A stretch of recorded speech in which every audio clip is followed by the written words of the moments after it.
Our money's worth. Okay, welcome everybody, and thank you for attending. We greatly appreciate your presence and your input into running our city, our Alpine. I call this meeting to order. Please rise for the pledges. I pledge allegiance to the flag of the United States of America and to the republic for which it stands, one nation, under God, indivisible, with liberty and justice for all. Honor the Texas flag. I pledge allegiance to thee, Texas, one state, under God, one and indivisible.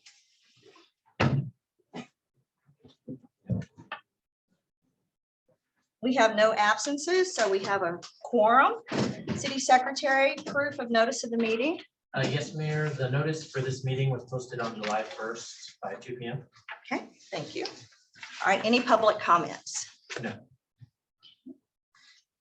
All right, no presentations, recognitions, or proclamations. So let's move on to the city mayor report. All right, so I wanted to begin by talking about the Meet with the Mayor. It has been very well attended and successful. I will have another one tomorrow at the Holland in the lobby from 6 to 7. And then again on Monday, the 11th, from 4 to 5:30 at the Italian Delicacy. That might be a good one to come to because they're going to have light refreshments and samples for everybody. So some of the topics that have repeatedly come up at the Meet with the Mayor by various residents, as you can imagine, are the roads. So the residents are wanting us to look at the roads, repairing the roads, and access to the interactive map that we're putting together. We have had a lot of positive support for our conservation of water. A lot of residents have appreciated that. They think that we should do that and that we probably should have been doing that for a long time since we're in a desert, but they are on board with conserving water. There's been mention, we have an emergency siren that we test once monthly, as I understand. When is it? Tomorrow. Residents in the Carpenter Addition cannot hear it. And then some out near the Triangle have told me that they're unable to hear it too. And so they wanted that to be brought to our attention. Some other residents have mentioned speeding, especially along the one-ways. They want us to address that speeding, and then also on Gallego Street. They said the number of speeders seems to have increased. So they want us to take a look at that. And then another thing they're hoping council will look at is a noise ordinance. I think we have a disturbing the peace ordinance, but I don't know that we have a noise ordinance. Some of the residents near Sewell Ross are complaining about noise from a business on Holland Avenue till late in the evening. And then several other residents not far from here are also complaining about noise from one organization. One of the residents said she pays hot taxes and it's disrupting her business with her guests. So she wants us to take that into consideration. I also wanted to mention that the city manager, Megan, and I met with Dr. Carlos Hernandez, who's the interim president of Sewell Ross, a couple of weeks ago, and Dr. Robert Munoz we had also met with, who I've mentioned before, and he's here today. And Sewell Ross wants us to know that they want to partner with us, they want to work with us, they want to become involved, and so that we can be more interactive with one another. Okay, and I wanted to give out kudos to Heather, Chris, Lucy for the travel awards. I know Megan and Gio helped them come up with what categories we would apply for travel awards. And we won 2 statewide awards as well as 5 small market awards. And then Big Ben won a People's Choice Award. So Alpine, we are doing great things. Like I said, they decided what categories we were going to enter. And then Chris and Heather wrote the submissions. And we got Best Hiking and Biking Trail at Hancock Hill, Best Podcast statewide, and that's called Heart of the Big Ben. Art Festival got a small market Award. The museum got a small market award also. The music festival event, Viva Big Ben, got an award, and sports venue small market award at Coconut Field. And then under the radar small market award for our ghost tours. So we have great things going on. We should be very proud of the people that we have here and what's going on. And then Destination for Outdoor Adventure, Big Ben won that. So I want to thank the event organizers also for that. Carrie Blackman, who does artwork, walk, and Stuart Ranser does Viva Big Bend. And then Mary and Matt at the museum, and of course, many, many others who have been involved in that. All right, and so on that note, I'll end. We don't have a city attorney report tonight, so we'll turn it over to city manager. City updates, please.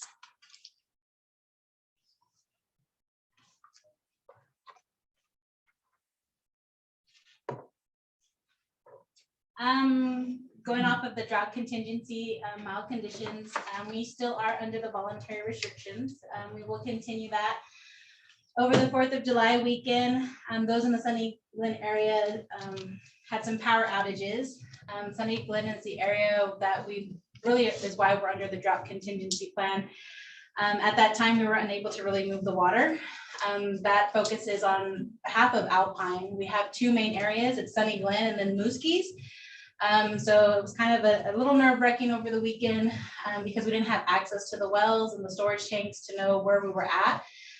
So the team spent a lot of time throughout the night making sure we didn't drop below levels, making sure we didn't run them dry because that would do more damage to our system than anything.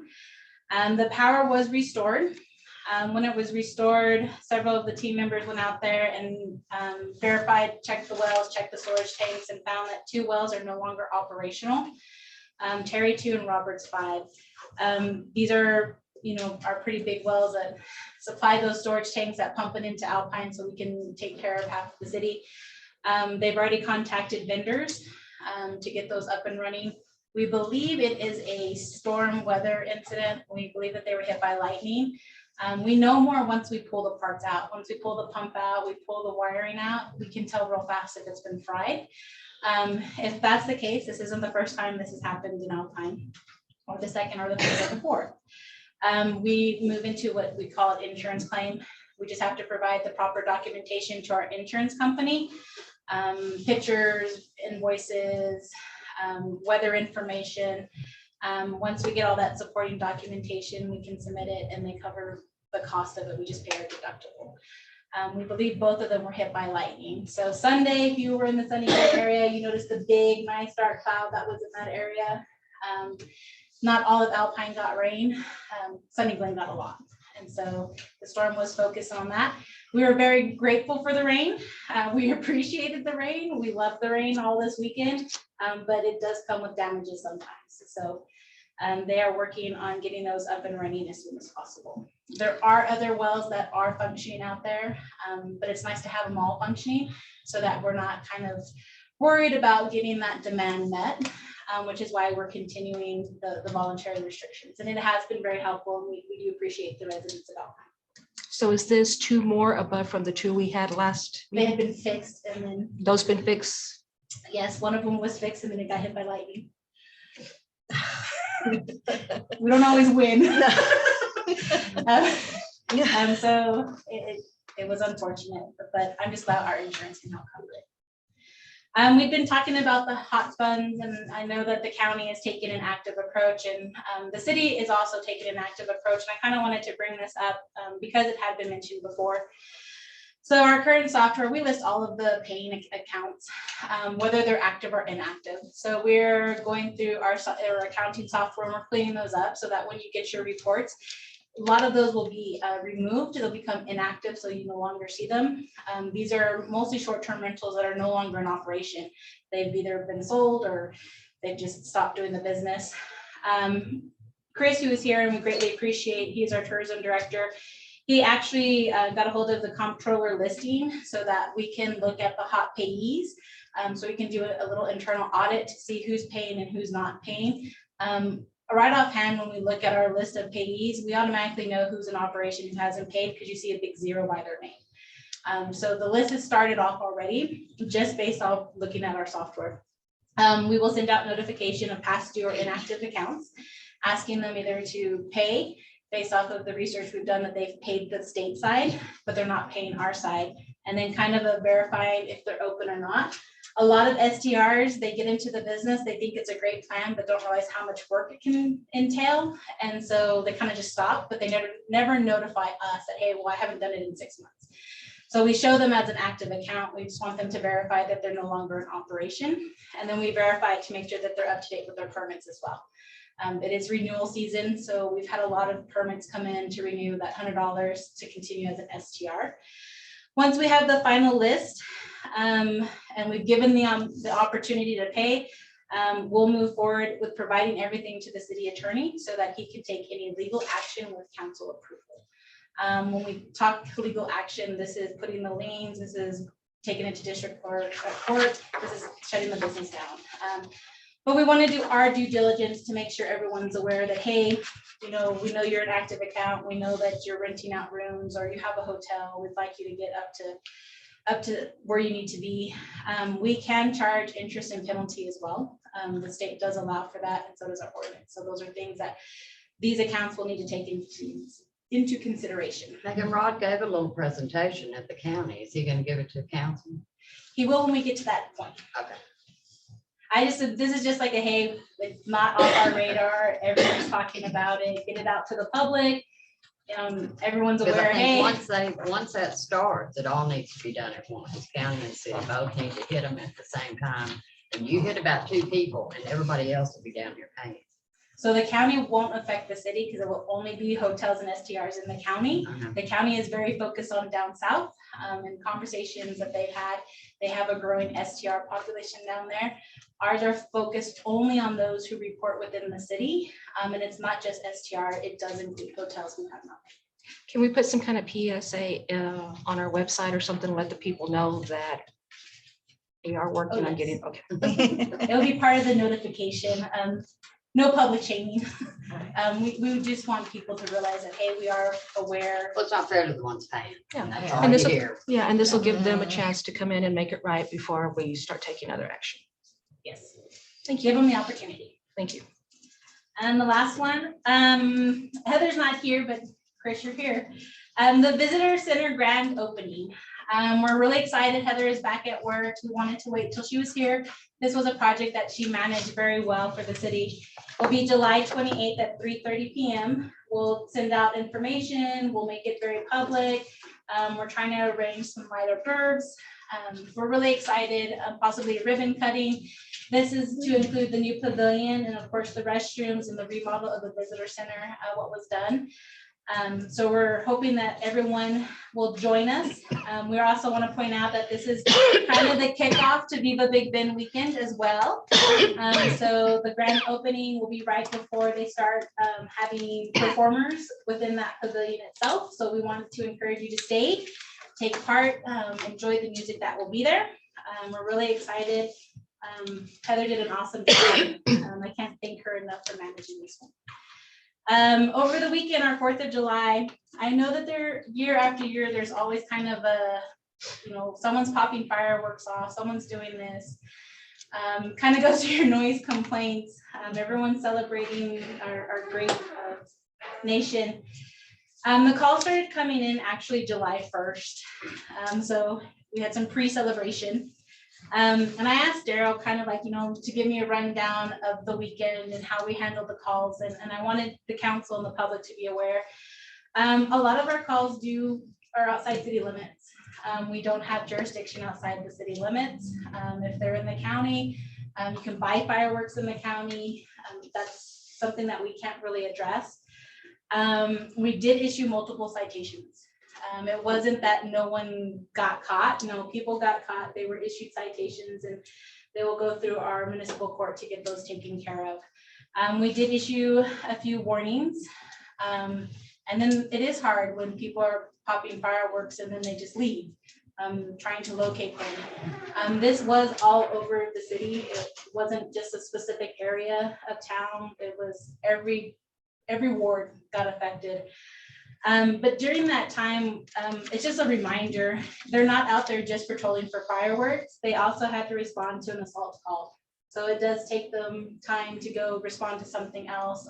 There was an assault during the festivities at the park. So several of the officers responded to that, which led to more fireworks going off and more complaints, but they tried to hit as much as possible. And they did keep records and address as much as they could. So I do give them kudos. It's one of the hardest things during the 4th of July and any of our big festivities. Fireworks are not legal within the city limits. We try to catch them, we try to control them. It's just, it gets harder. It is something that growing up as a child in El Paso, I wanted to pop fireworks.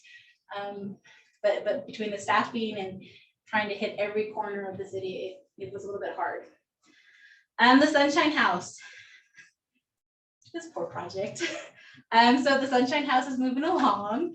Big Ben Telephone did finally complete all the installation of the wires, the drops, where we're gonna have the phones, the internet, all of those connections. For the 3rd time, we've addressed a water leak. We seem to have one area that the water line just keeps breaking. Can't open the building, can't really clean the building without water.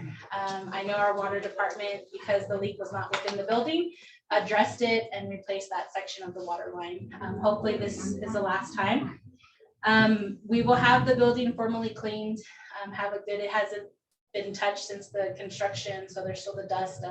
We had a few critters visit at one point, a couple skunks and raccoons moved in there. So we're cleaning up their mess. Once we get the building cleaned, internally we'll start moving the furniture and stuff around. This won't happen overnight for the public. It won't be you come to City Hall and all of a sudden you can't pay your bill. We will do a month-long PSA, newspaper, radio, flyers. We'll get it in the bill. Every time someone comes in to pay, we'll let you know that the utility building and finance is being relocated behind the porters at what was formerly called the Sunshine House. It is the old Alpine school. What are you gonna call it? I think it was finance annex. Not the old Sunshine House? We've been working on I the like name. that. It would be kind of the same thing, have a little grand opening. The full building wasn't redone. It was just one portion of it. So the kitchen area and the big cafeteria side wasn't touched. So that would not be open to the public. There is equipment and stuff in there that we wouldn't want anyone to get hurt with. But the other side, once we get this building up, I'd love for the public to come and look at the great job U Construction did. It's totally different. You don't have the blue walls. It's very welcoming, very open. It's more spread out so that you're not in a little cubby hole up front. You have more. The whole purpose of this project was for social distancing. We'll have offices for individuals and not having 2 and 3 people in one room, which is what we currently do. We kind of stack each other here at City Hall, which makes it a little difficult, especially when you're trying to be careful, especially when someone gets sick here, we send them home. We try to send the healthy people home that it worked. But it was a good project. I'm glad that we moved forward with it. It utilizes the building. The building's been empty since 2018, just sitting there. So that's an asset that we're bringing back into our use. It will be centrally located for the bank and for customers who want to make payments.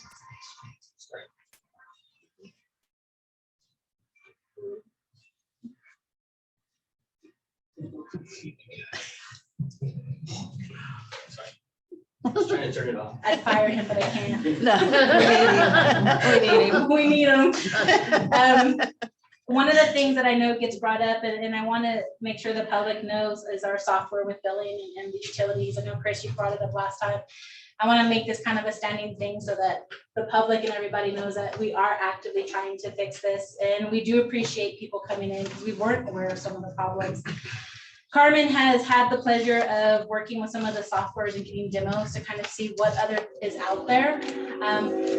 We're a little particular. We're not only looking at the customer or our side, the internal billing and work orders, but we're also looking at a customer platform. What's available to the customer? What could we integrate into our current practices to give them that access to information that's better than what we're doing?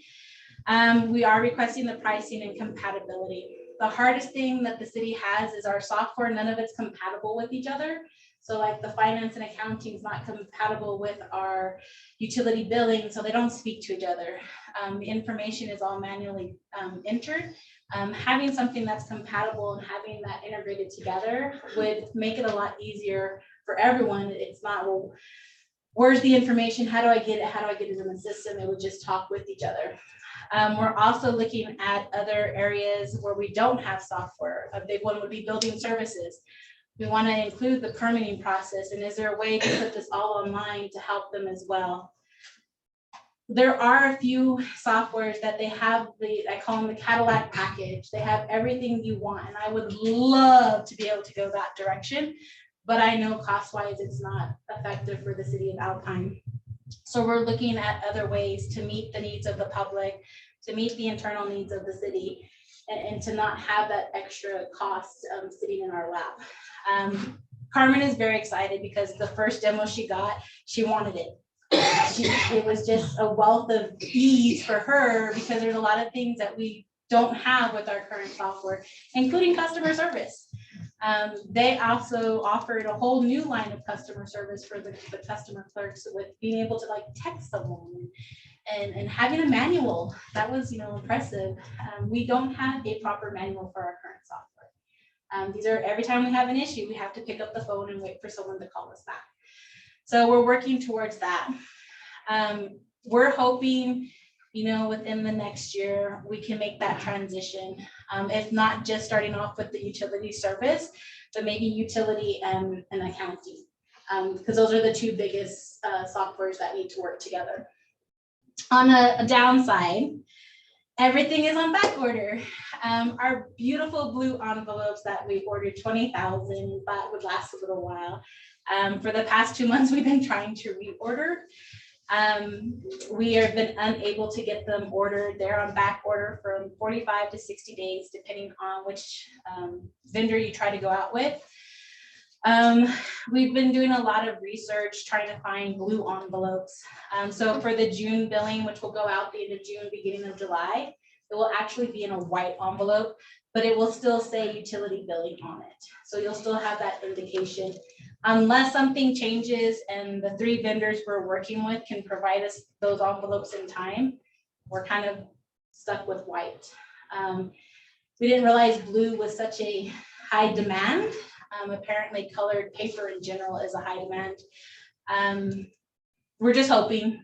We ordered them 2 months ago, and about every other week we get an updated email saying, unfortunately, they're still on back order, but unfortunately, they're still on back order. So this will be a big PSA that goes out as well, so that people don't throw away that white envelope thinking it's not their bill. It will be their bill. Hopefully the little emblem saying it's their water invoice will help, because we do mail the gas out in white as well. So we wanted to keep the water different. It just kind of didn't work out for us in the long run. So fingers crossed they'll come in, but as of now, we've gone ahead and ordered the white envelopes to be prepared. And that is all I have. Okay, good deal. Y'all ready to move along? Ready. All right, city staff update. Keith, come right up. Would you be comfortable doing it sitting down?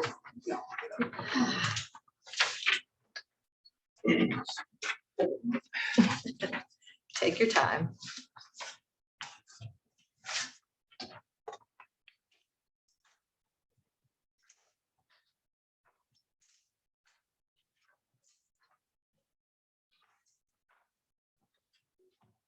Good evening, Mayor, Council, Counselor, and Gio and Miss Megan. Good to see you all tonight, and members of the audience. Try to keep this very brief tonight for you, as Megan has already alluded to. We had some take 2 steps forward and 2 steps back kind of issue this weekend, but we go ahead and put my first slide up, please.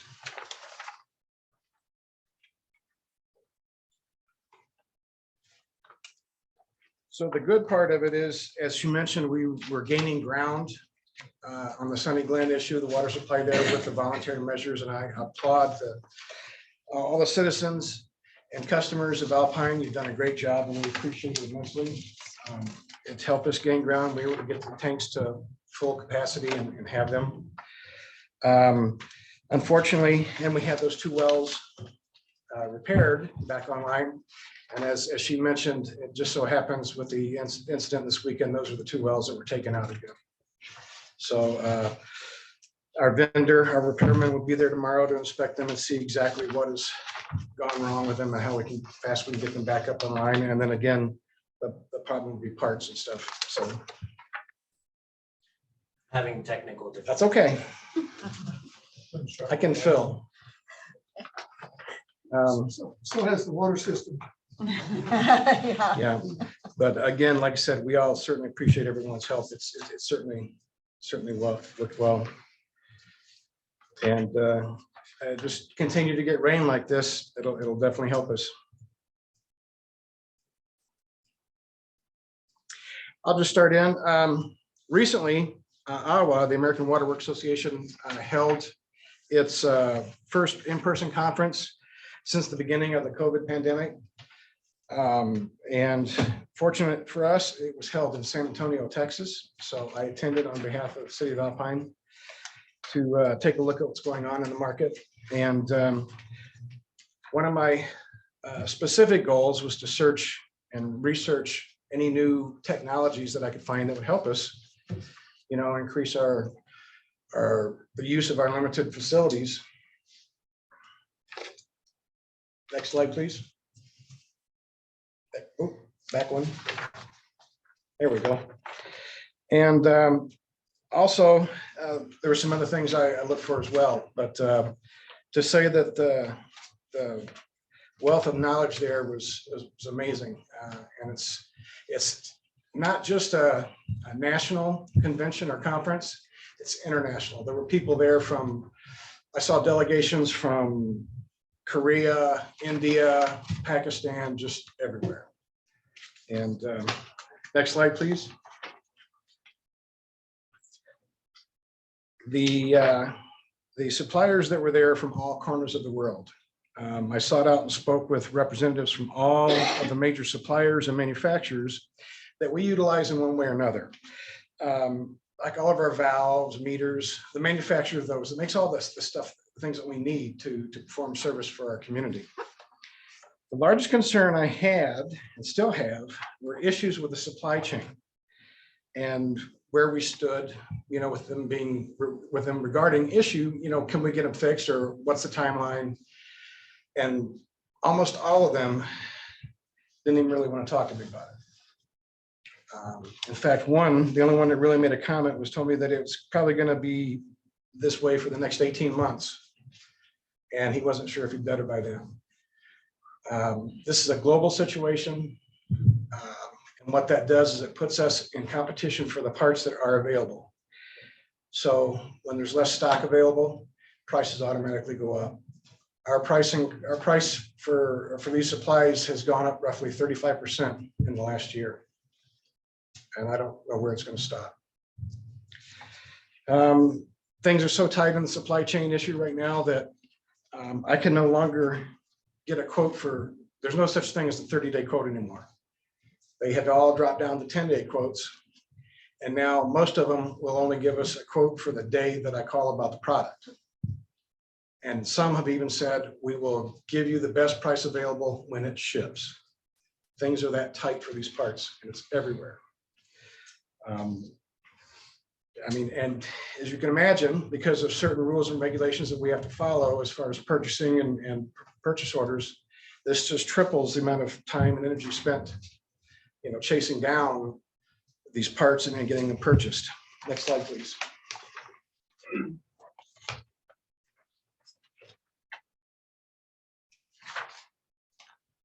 I think we went ahead too many. Go back a few, please. That's good right there. At the conference, it quickly became apparent that the water industry is globally connected. And it's just not Alpine, it's not just Texas, it's not, but not just the United States. Everybody's facing the same issues. I spoke with people from all over the world, and we are all facing the same problem. It's supply chain issues, and it's personnel, and it's equipment. And it's just being absorbed at a rate so fast that if you find it and you need it, you better grab it, or you're not going to be able to have it. One thing is, you can see South Korea is trying to make great inroads into our nation as far as being a major supplier of parts for us and equipment. So we'll see what happens coming forward, but we need all our suppliers to step up even more. Next page, please. I did find some technologies that were very efficient. They have units there that were all in one. I mean, it would just take the raw pipe, put in, it would weld it, and you just keep form your main and go right down. However, a lot of these, this nice technology just exceeds what the city of Alpine is capable of utilizing, unfortunately. But there are small things, as you see these new custom pipe cutters that are better operated, easy to take to the field, and can trim and give you a flat surface for making your connections and repairs. Next slide, please.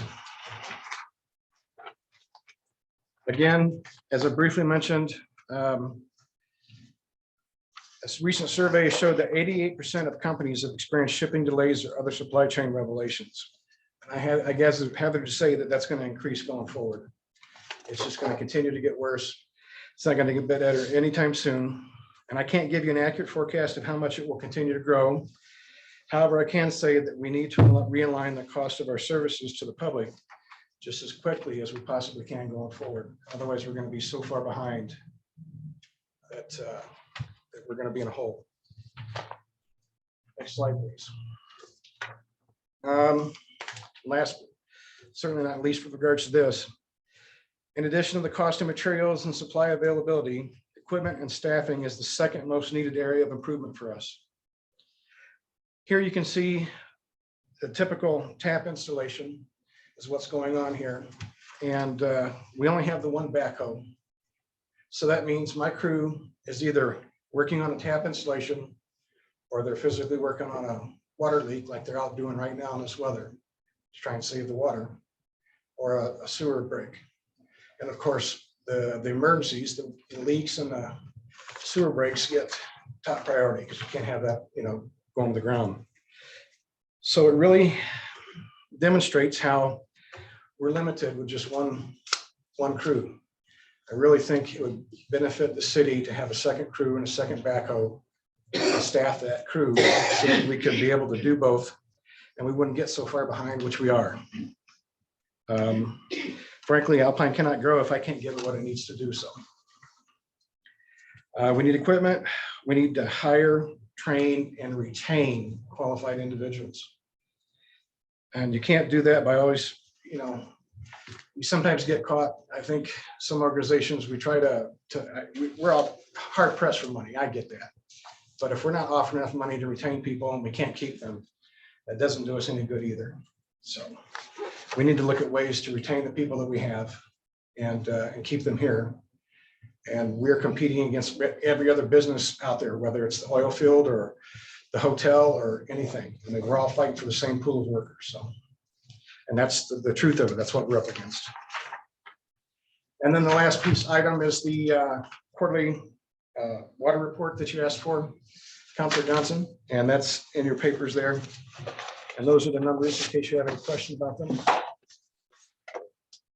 Do you have any ideas about the unknown losses as to why they're so high? Yeah, the particular month of April, I had double checked that number 2 to see if there had been a typographical error there.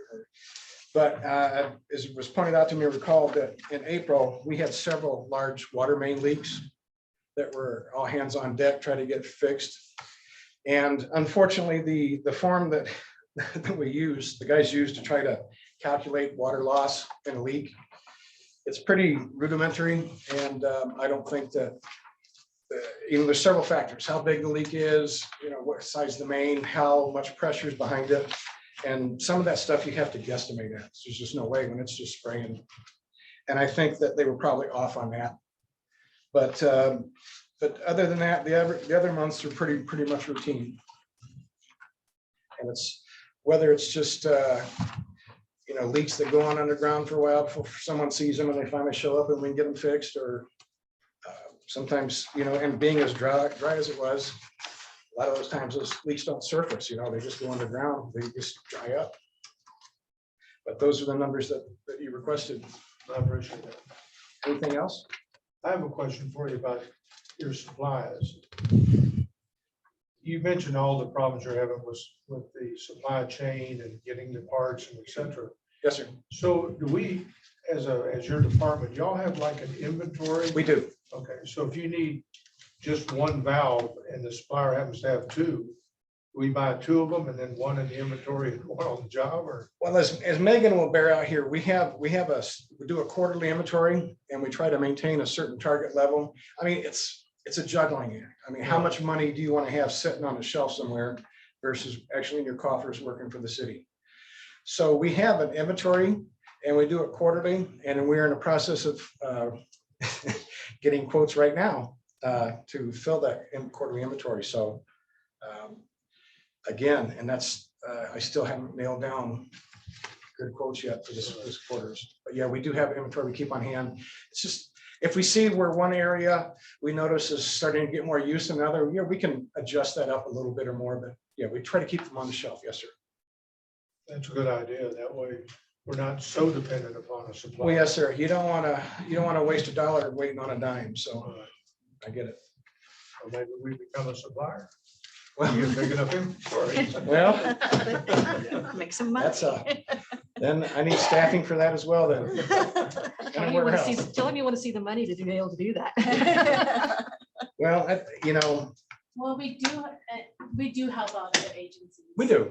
We do have inventory of some things that we don't necessarily use on a regular basis. ARPA suffers, the observatory suffers, so Ross suffers.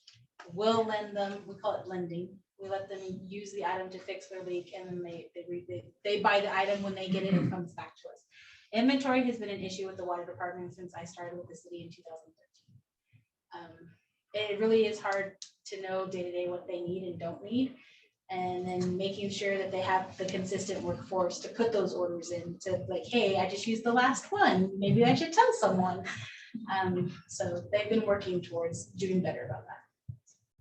I think that's great because so many of these others that you've mentioned, like Saw Ross or Tunnels Observatory, of them are having the same issues that we are. And being in rural West Texas doesn't help trying to get they help anything here. us. So it's great that we're able to do that. Any further questions? Thank you. Thank you very much. The audience ask a question. Come up to the podium and just state your name and your ward, and we will let you do that. Thank you. Thank you. My name is Mike Green. I'm in Ward 4. And I have a question that has to do with water leakage. I've noticed in the past that the water tank on A Mountain leaks water out quite a bit, and it streams down the street and it crosses Gallego. And I was just curious, is that due to flushing out a system, or is it just an overflow valve that may be malfunctioning? Well, as you mentioned, it happens infrequently and occasionally. There are main flushings that go on as reported, required by TCQ regulations. But I think in that case, what you're referring to is on a rare occasion, the tank may get slightly overfilled because those tanks, unfortunately, are not yet fully automatic on SCADA. So that means every night there's an individual getting up and monitoring the tanks online to see where they're at and either turning valves and tanks on or off manually. So it's manually monitored. It's It manually doesn't have a monitored. float valve that shuts off automatically. Not necessarily, because right now, like I said, it's not fully operational in automatic. We're trying our best to get it there because the operators that have to monitor that every night give up, their sleep, and there's only 2 of them. So, I mean, pretty rough one. I know how to use the SCADA system. Pardon me? I know how to use the SCADA system too. Have you been staying up at night? Yes. Thank you. I just thought I would bring it up. 'Cause No, It seems like a lot of water coming out of that. And tank. that only happens occasionally, but like I said, sometimes you may see flushings because we are required to flush the mains, especially dead end mains monthly. Mhm. So that's a requirement as well. Okay.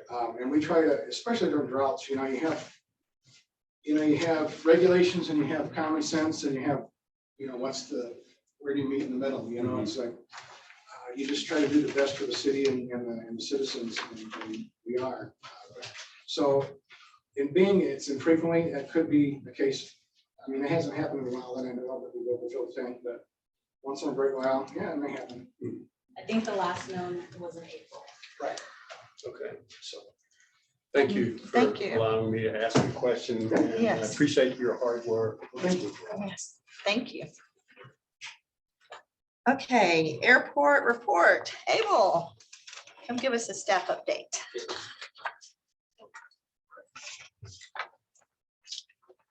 I was looking for some theme music. Megan, can you get on that? I don't think you would like my choice. Oh, Mayor, Council, Airport, quick summary. Right now, we're in the process of doing our current project for the lighting system, which would be replacing the medium intensity system on runway 119, which is the longer runway, which runs about 6,000 feet, a little over 6,000 feet, and replacing the visual approach indicators, the VASIs, to a newer system. It's not the newest system, but it's a newer system for us, which is the PAPIs. And the light bulbs for the VASIs are getting harder and harder to get a hold of. In fact, I can't get them. I just find some replacements that work. So I don't get the actual ones that actually go with the system. And next page is the schedule for the project, which advertising has already started, commenced on 6:30. And it'll run for two more, until the 7th. Pre-bidding starts on 7/11. In fact, I got a call today asking about something with somebody wanted to know about the wiring, and I gave them a number to pass it on, so I think we might get somebody else. Addenda is due on the 8/2 with the bid opening on 8/9. So just a little precursor to that, TxDOT Aviation actually handles all of that procurement. We just have to show up and it's the dates. They actually handle all of the conversations, follow-ups, the questions, the technical, the advertising. They make sure every I is dotted and T is crossed when it comes to procurement. So it helps out a lot. A lot. good. Next slide is fuel sales in gallons from January to May. As you can see, jet fuel is our big seller. A little steady stream what we see, January being the hunting season. December is usually high also, but then it drops out, picks up in March. And April stays kind of steady, and avgas kind of has an up and down just depending on what's going on with the smaller planes flying in. Next slide is the yearly comparisons for the March, April, and May for 2020, 21, and 22. As you can see, they're kind of steady, each one, except for 2020 when we had the COVID, kind of just dropped down significantly. But right now it looks like, I think next year I'll be able to tell more or less how the flow is going for it. But it seems to be running up around the same from 21 and 22. Next slide is our traffic, transient traffic. March, again being busy, April and May picking up a little more. UPS is one of our bigger transient, not being the ones that we have based here, which DPS and CBP are a lot more. A lot of times we don't see them fly out or come in or come out. They'll just go when we're not there. No one's. And the last slide is our dust storm that we had. Yeah. Yeah, just a small one. This was within 30 minutes, just being out there at the airport. That's a pretty good picture. That's awesome. And we're Thank you. good. All right. Anybody have any questions? Okay, thank you. everyone. Thank you. I didn't ask questions. All right. Okay, let's move on then to public hearings. We have a public hearing to obtain citizen views and comments regarding the 2022-2027 capital program. Is there anyone here to comment on this?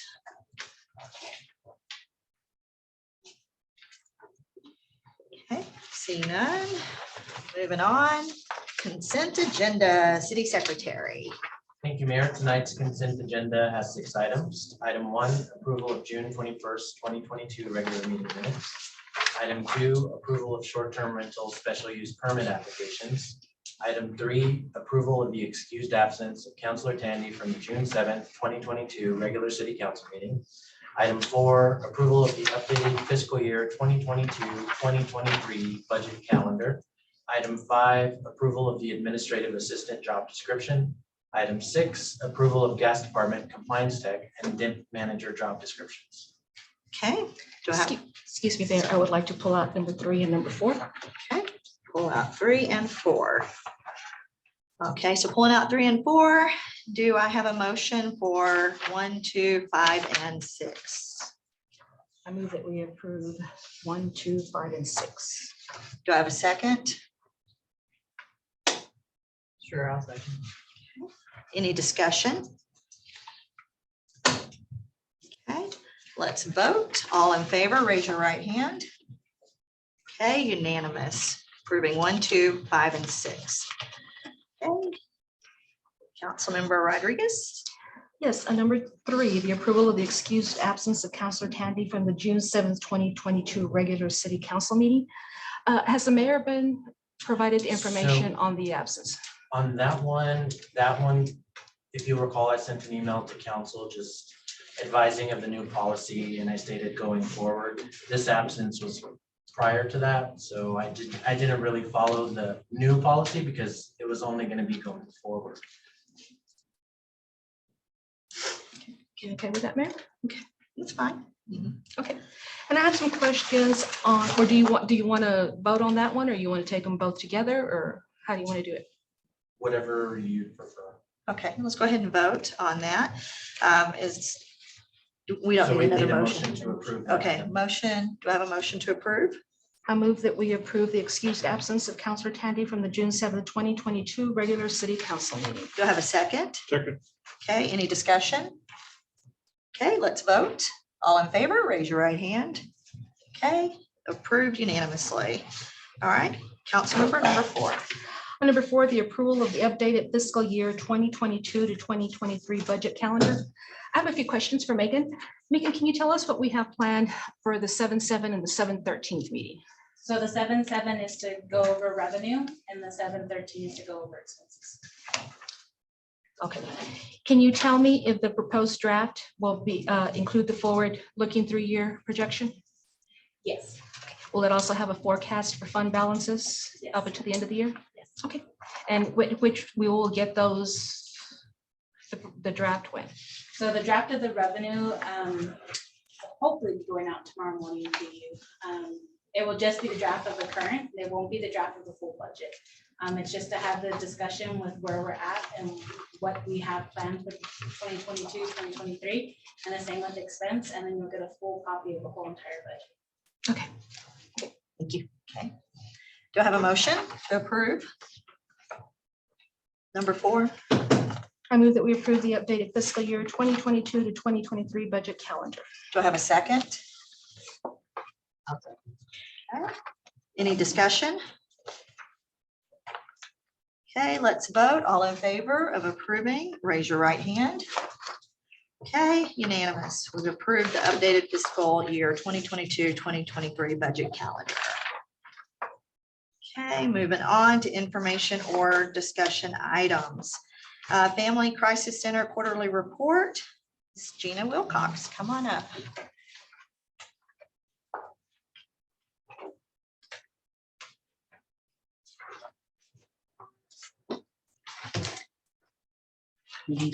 I did not get materials to Geo in time last week. It was a crazy week. So if y'all would like to see our statistical data for the fiscal year so far, I'll provide you.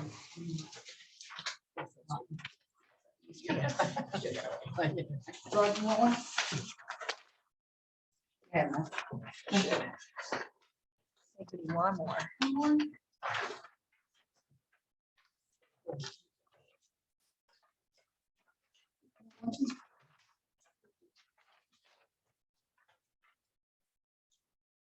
So I'm Gina Wilcox. I'm the program coordinator for the Family Crisis Center. Thank y'all for your time today. Mayor Eves, nice to meet you. So the Crisis Center provides support services for victims of domestic violence, sexual assault, and violent crime. We provide emergency shelter here in Alpine for victims for Brewster County, Northern Presidio County, Jeff Davis, Terrell and Pecos counties. Also counseling services, advocacy and accompaniment, court, legal advocacy. We also have Deja Vu, our resale shop, the one over on near Stripes. We have a free pantry. We run a free pantry that is set up in front of our offices on 5th Street. It's open to everyone in the community, not just for our clients. Anyone in the community can get food from the free pantry. No questions asked, no paperwork to fill out, anything like that. I did not get the numbers for our free pantry for the year, but we are serving we're looking at probably about 20 individuals a week that are getting food from our free pantry. We also provide food baskets to our clients. If someone calls us and they need help with food, we will provide them with food if we possibly can. But we've seen quite a bit of increase in people coming to our free pantry out front with the rising cost of groceries and gas and everything else. We are seeing a significant increase in the food insecurity in our community. So we're doing what we can to help address that. Our numbers, the data that I've given you, that's our fiscal calendar. From September 1st to the end of May. We don't have our June data because I haven't closed out the June data yet. But through the end of May, we've served a total of 374 unduplicated clients, but that includes all 5 counties that we serve: Brewster, Presidio, Jeff Davis, Terrell and Pecos counties. We have served in Alpine, people living in Alpine. In that time, we've served 98 clients, people living in Alpine.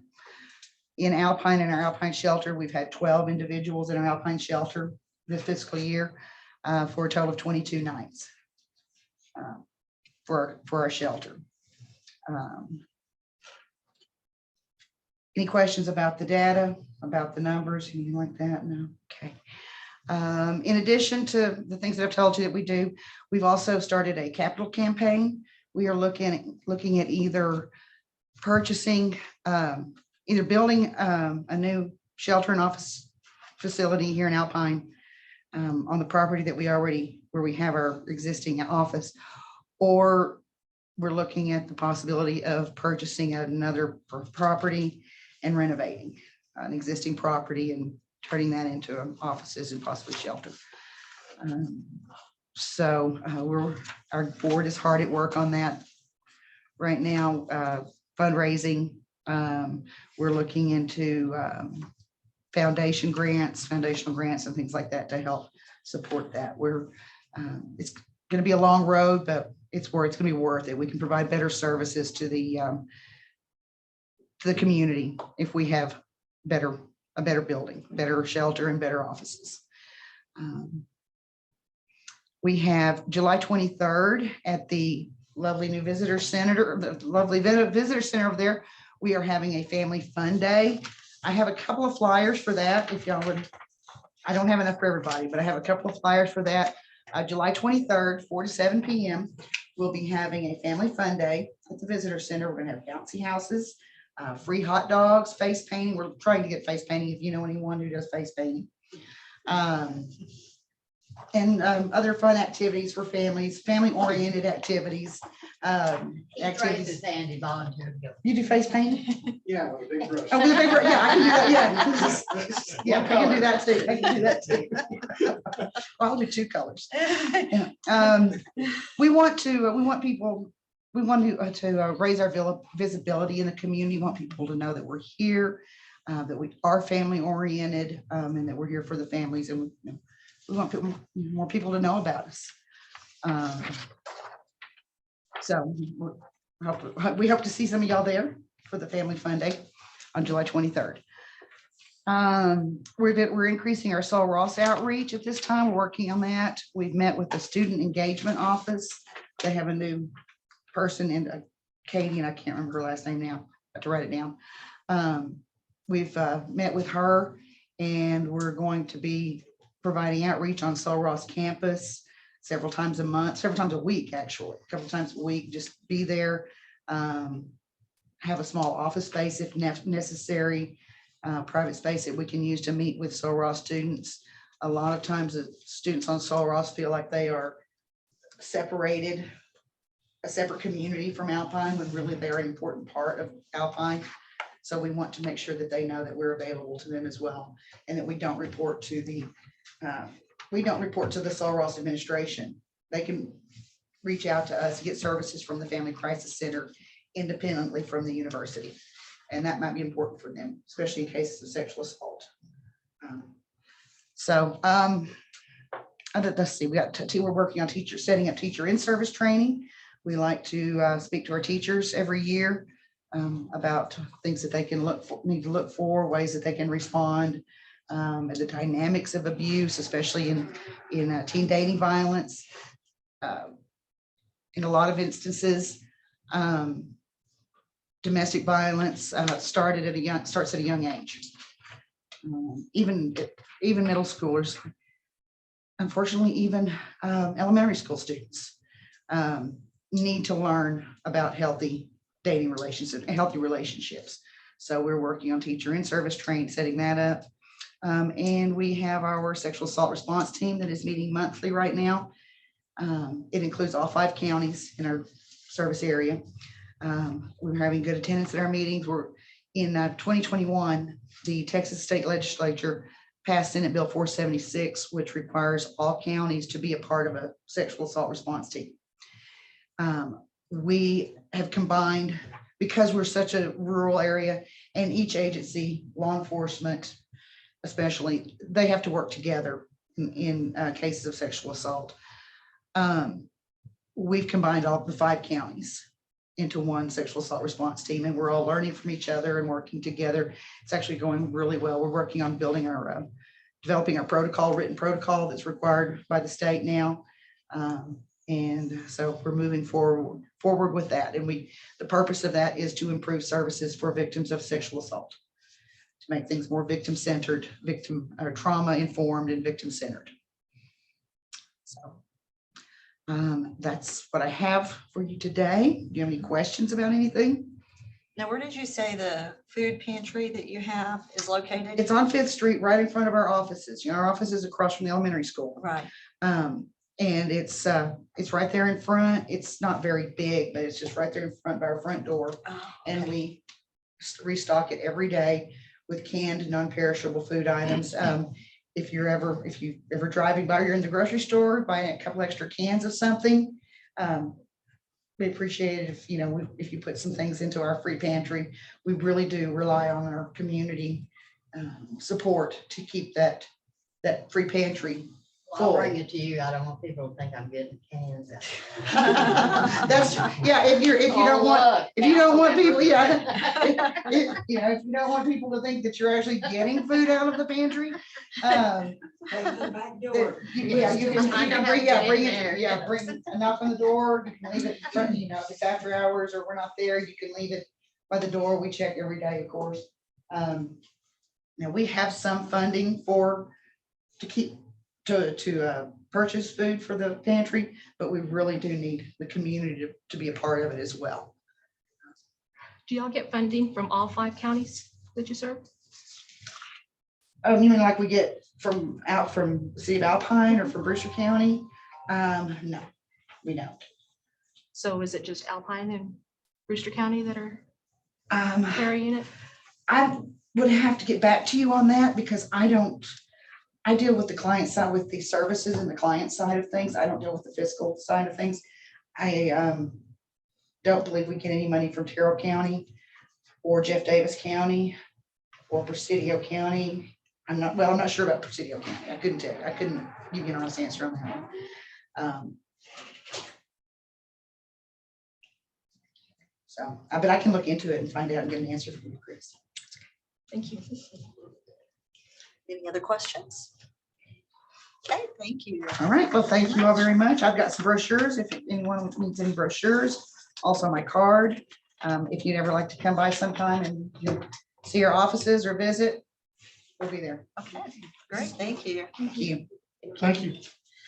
Okay, Alpine Volunteer Fire Department Quarterly Report, Fire Chief Andrew Pierce, come on up.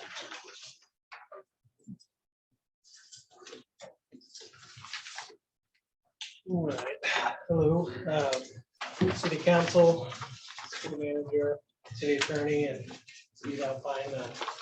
Thank you for the privilege of having your time tonight. I'll try and keep it kind of brief.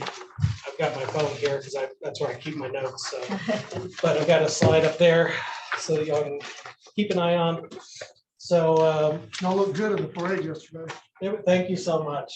We appreciate that. Those guys back there are putting a lot of hard work to keep those trucks looking nice, and we respect that you all bought these trucks, and everyone put their money into it, so we want them to look as good as they are. So we definitely appreciate what everyone does for us. So department members, real quick. So I'm gonna try and keep this brief with everything, so we're not here all night. My name's Andrew Pierce. I don't know if many of y'all know me. I was in the background a lot. I worked on EMS for about 5 years. I've been on the fire department for 9, coming on 10. And I've been a part of everything. I've been here since I moved out here for college, and I've just decided to stay here, and this has been kind of my deal. So it's been an honor to be in this position. And so I appreciate that and the faith that the fire department and the city have in me. Currently, chief is myself, Andrew Pierce, assistant chief, Charles Warden, first captain, Julie Warden, both of which were here tonight. Secretaries are Julie Warden and Shelby Green. She's one of our college students who was interested in that. So we're opening up new opportunities for those individuals as well, so they can learn new skill sets.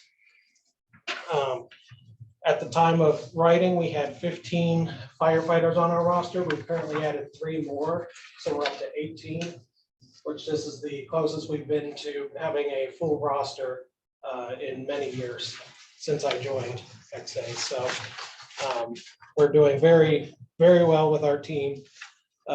Equipment updates so far. We've got portable radios that we upgraded. We had an old analog only portable radios, which is the handheld radios.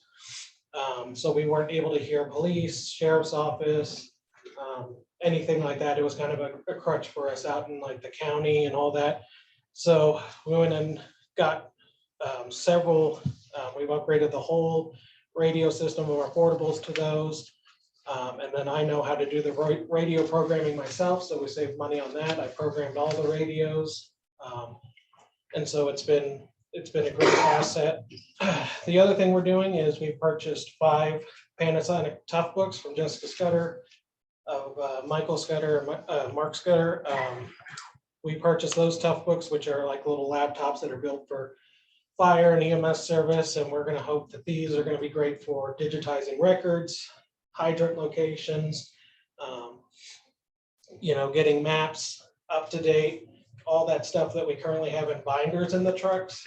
Now we can pull it up. The captain who's sitting in the passenger seat and we're going to a fire can just search, Gallego 11th nearest hydrants.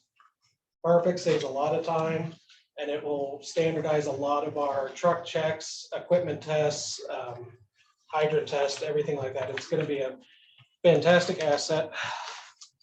We also had a successful fundraiser on the 23rd of April by the American Legion. We raised over $2,000. We got that in our private fund at the account. We're going to use this for SCBA masks and bottles, which is the air bottles that we use to breathe during fire operations.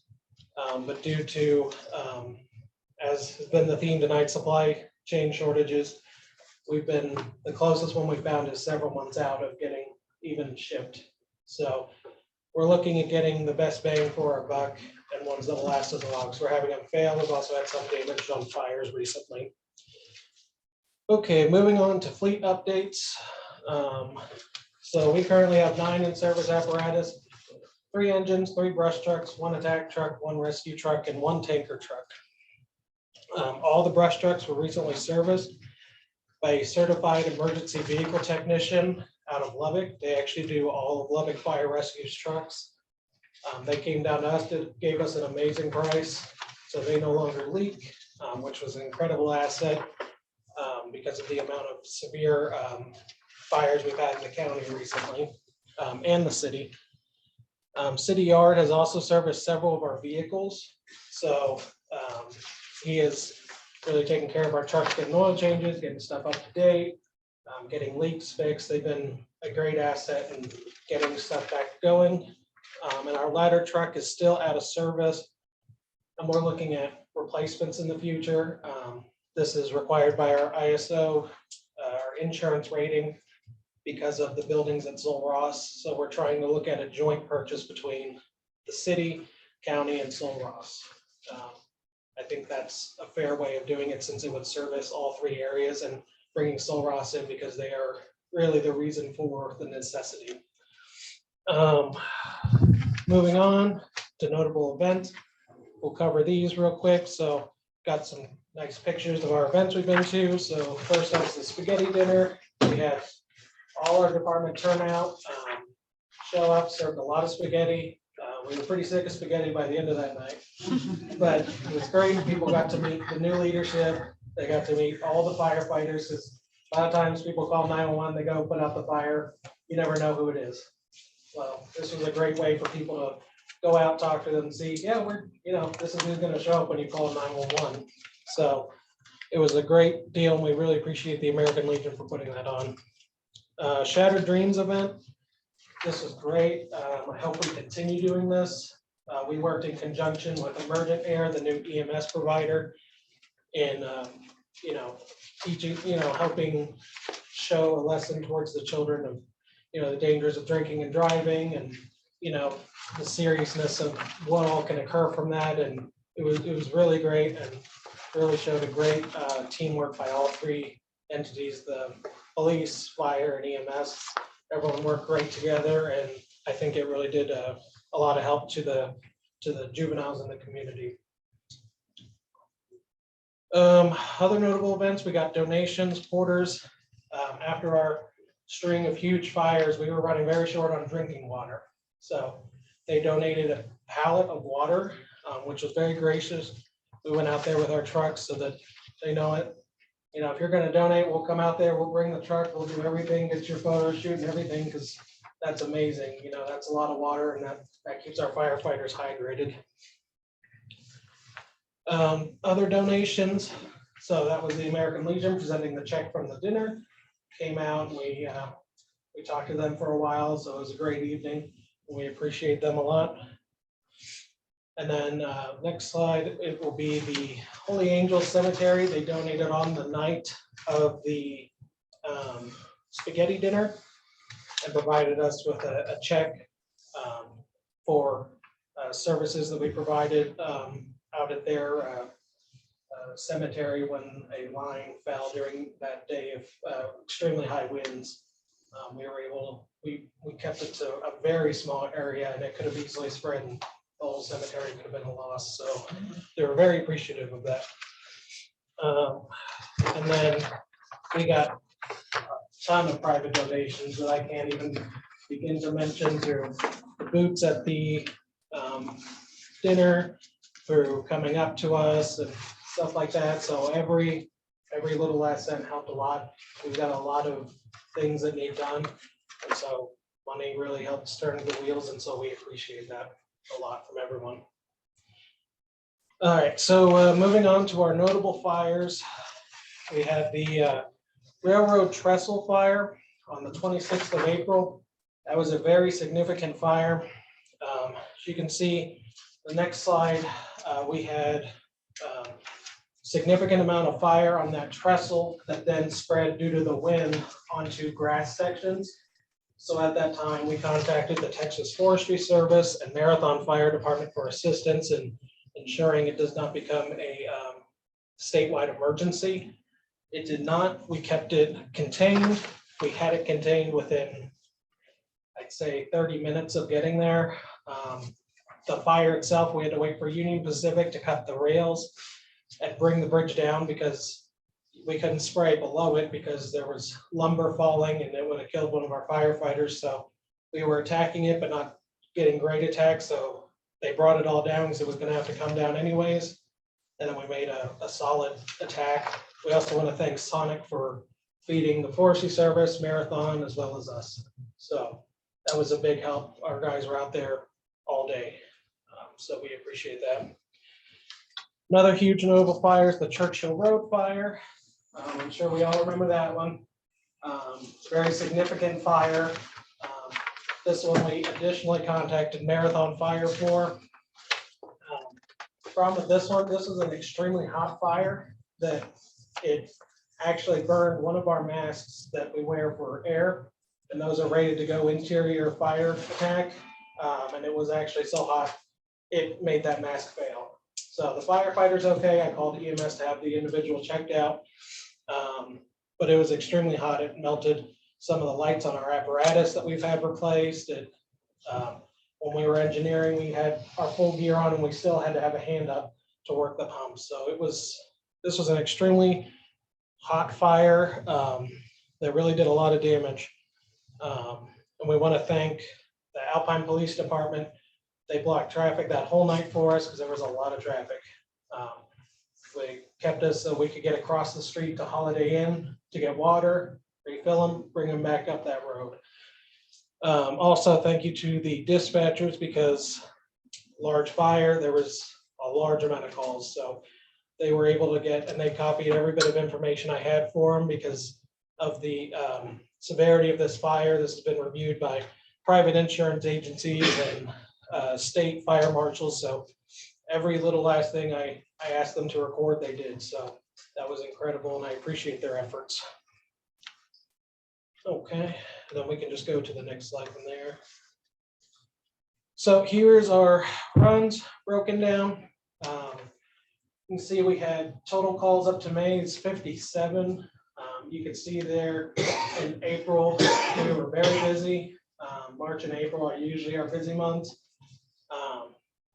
But this is everything from car accidents to fires to medical assists. We really do a whole gambit of everything. So we're one of the only people in the area with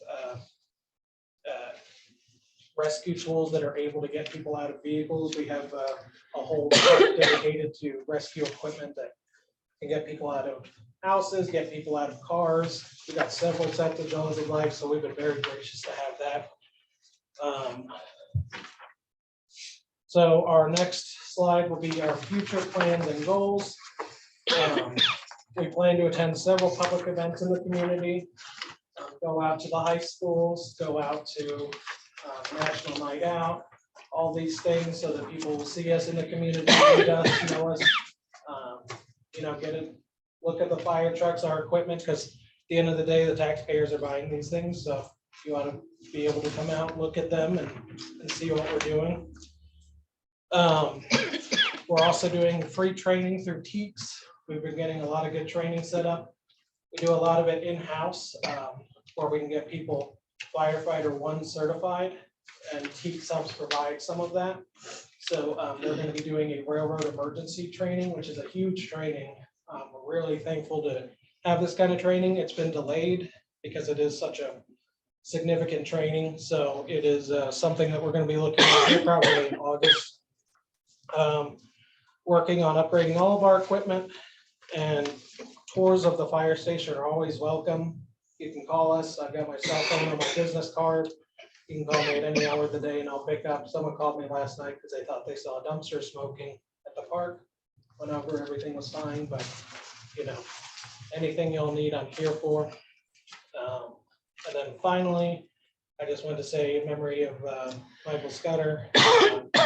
He was an incredible mentor to all of us, and there's a lot of people here in the department who didn't have a chance to meet him, but I know he was a great guidance to me, and so I'm very honored to have this position, and just hope everyone remembers the sacrifices he gave for the job. But that should be everything. If anyone has any questions. Good job. Thank you. Thank Good you. spaghetti. Yeah, spaghetti. We're good with spaghetti for a while. Good.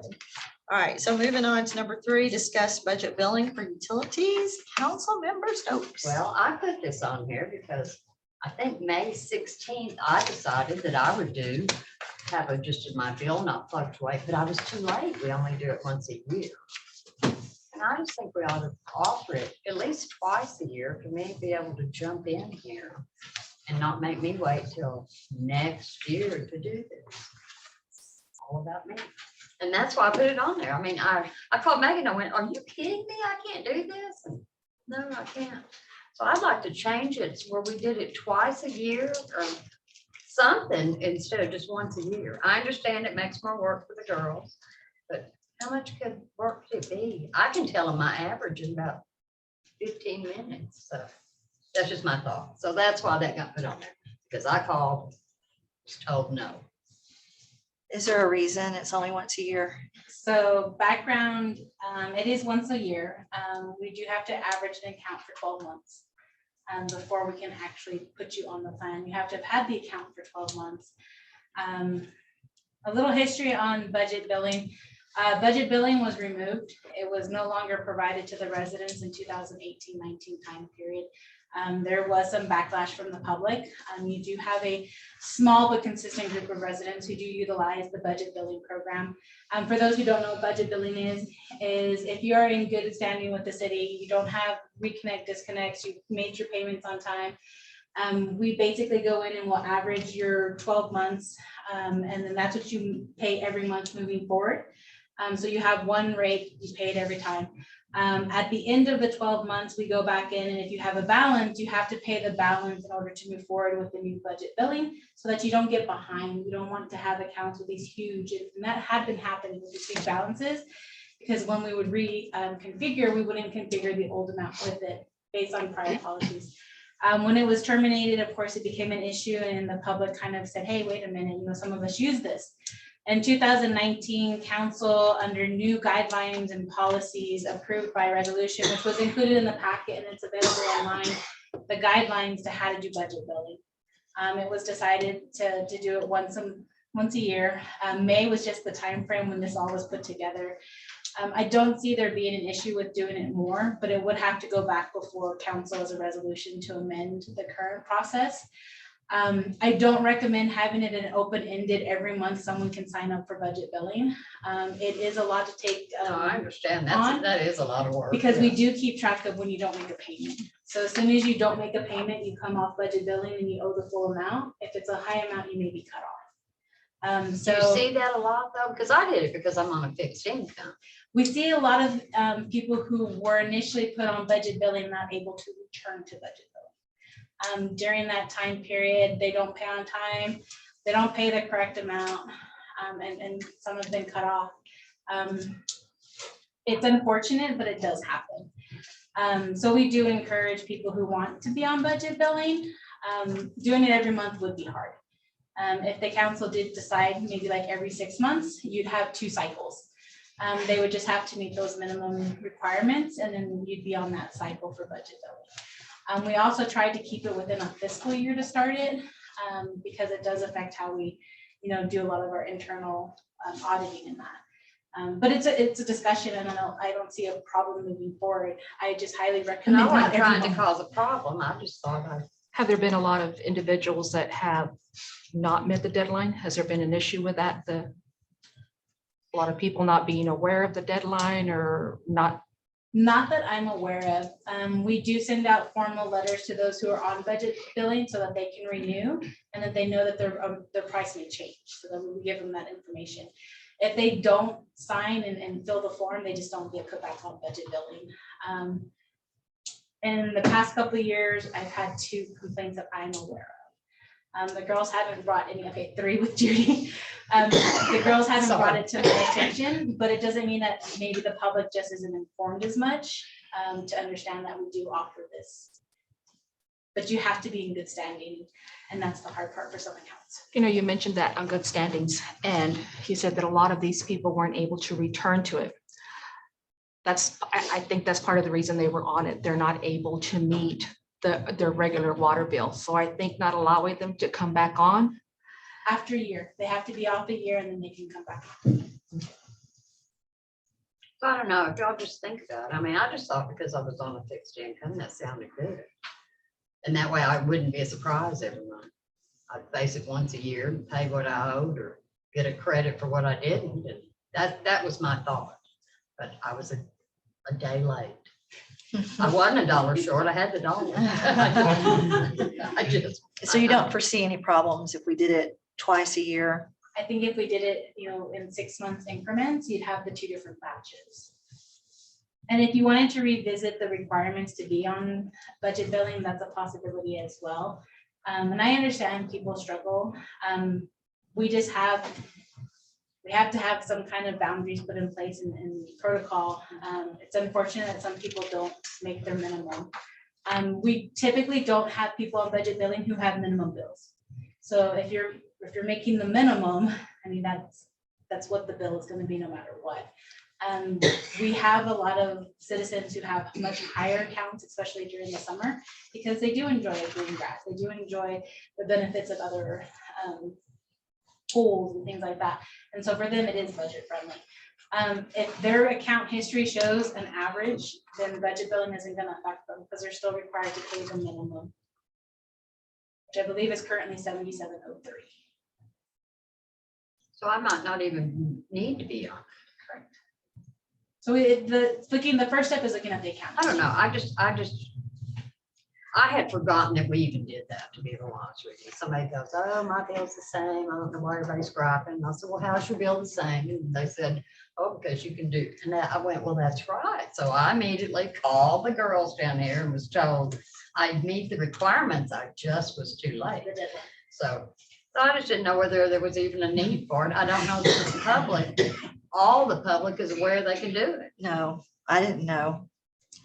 But I think that having 2 people, 3 in the last couple of years, that's just a lot of added work for the Well, and girls. I agree. If there isn't a need for it, don't do it. But I think if we're going to do it, I think we would need to revisit the whole procedures. I understand what you're saying, but I think that a year might be a little bit too long to wait. Like I said, we're dealing with people the people that I think use that are on a set income. And sometimes it's a matter of, I know where I work, it's a matter of sometimes I'm having to wait late fees because Social Security checks come in at different times every year according to, I'm not even sure if it's your last name or something. But they get here, different times for different people. So I think we need to look into it a little bit more because like I said, I think that's what this program is for people that are on a set income. And I think we might need to work into that area a little bit. Okay. The biggest impact is your gas. You will typically, and that's the hard part, is you've got to pick a time frame.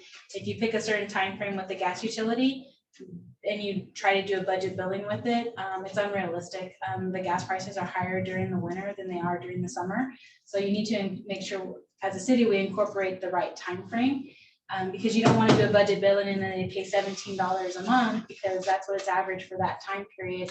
But then November, December, January, February, their gas bills are within $200-300. so they are taking a full year of an average. We average a full year. The gas would be the one that would need to be definitely taken into consideration if you change the time period. And do you get qualify for both of them? Or you might qualify for one and not for the other, or how does that go? So there is two separate budget billings. You can qualify for both. You can apply for one or the other. You can apply for both. So if you're late with your gas, it's not gonna No, it doesn't affect you. affect your water. So it's the May 15th, the deadline for the gas and the water? Yes. Just curious. I mean, and I thought, well, we could talk about it. I don't know. That's good to know. I mean, that is. I don't think a lot of people know about it. No. And they don't know that it's May 15th. I didn't know. Well, that was just my thought. We'll just put that on the website then. It's too, sure it's already on there, isn't it? We do advertise on the website, and we can always do better. Putting it out on the radio, putting a flyer in our bills so that they're aware. In the wide envelope. You know, We maybe might you not, put blue ink. That has been thought of, yes. A copy machine does do that. we might not be doing a bad job if you're not having a lot of people come after the fact and say, well, I didn't know, so. Not that I'm aware of. I can revisit with Carmen and see if she got any information. And this isn't one of those things we're trying to hide from the public. There is a handful of people who utilize it and some people don't. And we can always do better with advertising and getting it out. Thanks for listening to me. Okay, anything else? All right, let's move on to action items. City manager, number 1. Approve resolution 2022-07-01, a resolution approving the fiscal year 2023-2027 capital improvement plan. Okay, I'll entertain a motion. And so moved. Okay, do I have a second? Okay, discussion?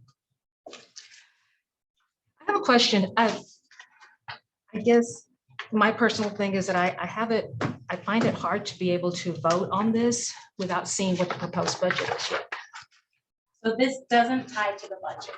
That's the one thing. How does it not tie to the budget? It is. So this is the capital improvement program. It's a plan for the future. If we can encompass it into the budget side, we do, but not all of this ends up in the budget. The cover letter does specify. This is just a plan to move forward with things that the city needs. You recently just passed a bill that, or not a bill, I'm sorry, a policy for budget. Items under 50,000 aren't considered capital improvement programs either. This is just to say, these are the things we need. This is the time frame it may take to get them. The prices, as everyone has mentioned, are not going to be consistent because in 5 years it could completely change. This is to show the needs of the city and moving forward. It doesn't mean that every item or everything in there will even be tied to the budget. None of them may be tied to the budget. We may luck out during the middle of the year, we get a good grant or something, and that will cover some of them. As you notice the last section, most of those are grant purchases. This is just the capital improvement plan for the future of the city. Right, and as with that, I feel that it has to align with the overall budget. If not, it just becomes a wish list. That's the current direction that list has been. That's how it's been in the past. And I had kind of mentioned prior, so if you notice the format is completely changed and we're moving forward with improving it. You'll have bigger improvement projects. Your wastewater, that is a plan. That is something that would not tie into the budget from year to year. That is, we need to plan and how we're going to pay this, go out for grants, go out for debt, go out for whatever we can, mosaic of funding to cover this project. And as we build this CIP, it's going to start reflecting those differences. If it happens to be something that comes into the budget, it's more a phase of one of those steps. And how do we decide what comes in from the CIP if there is a little bit of money left over? So that's where council approves. From year to year, like you remember, we have the ARPA money that came in. Half of it's been dedicated to improvements at the wastewater treatment plant. That's not as part of the CIP altogether. It's also not included in the budget. Those are discussions where you have these items with, okay, we can put this in our operational fund, or maybe we can't. We can pull this out of our reserves, or maybe we can't. Or you know what, Marcy would like you to really work on finding a grant specific to that, or Texas Water Development funding specifically for that. This is just to get the city moving in a direction to show you what are our big needs. As mentioned prior, most of those are capital assets. They're equipment. That's not an improvement plan. Those are things that, based on our budget policy, will now become actual operating expenses. It's unfortunate the city's had to plan for those things because from year to year, we don't have the funding for it. But it's intentionally not designed to, the CIP complements the budget if needed, but they're not together. And I guess, I don't know, maybe I still don't understand it, but I feel it needs to be aligned. It's just like I said, to me, it's just a wish list, but okay, thank you. Okay, other discussion? Okay, let's vote on it. All those in favor, raise your right hand. Opposed, raise your right hand. Number one passed 4-1. Okay, number two, Megan. Approve resolution 2022-07-02, a resolution initiating annexation proceedings and setting dates, times, and places for public hearings on the proposed annexation of lots 2 through 12, Allen Addition, Brewster County, Texas. Okay, I'll entertain a motion. So moved. Do I have a second? Second. Discussion? Question, why is lot 1 not being annexed? Is that already part of the city, or why are we just leaving that part out? They're not part of the city. Lot 1 is in the county. We did ask if they would like to annex with the rest of that block, and they indicated no. In 2019, the state of Texas took away the power of cities to be able to just annex. Anyone who now wants to be within the city limits has to request to be annexed.